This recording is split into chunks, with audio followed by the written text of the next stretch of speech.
ఎందుకంటే ప్రతి మాట రాక్షసులను గుర్తు చేస్తుంది. రాయలసీమ లిఫ్ట్ ఇరిగేషన్ పనులను ఆపేయాలి అని అంటూ ఏకంగా తెలంగాణ ముఖ్యమంత్రి గారు అసెంబ్లీలో క్లోజ్ డోర్ మీటింగ్లో తాను అడిగానని, తన మీద గౌరవంతో చంద్రబాబు గారు ప్రాజెక్టును ఆపేశారు అని ఏకంగా తెలంగాణ ముఖ్యమంత్రి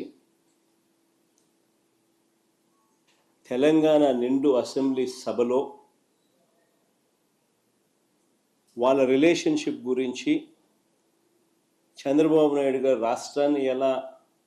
అమ్మకానికి పెట్టారు అన్న వాస్తవాల గురించి ఏకంగా రేవంత్ రెడ్డి గారు అన్న మాటలు నిజంగా ఇది చూసిన తర్వాత ఒకసారిగా రాష్ట్ర ప్రజలకు అందరికీ కూడా, రైతన్నలందరికీ కూడా, మరీ ముఖ్యంగా రాయలసీమ,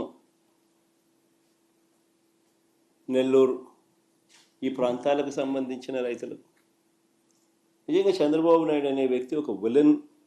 క్యారెక్టర్ కింద కనిపిస్తుంది.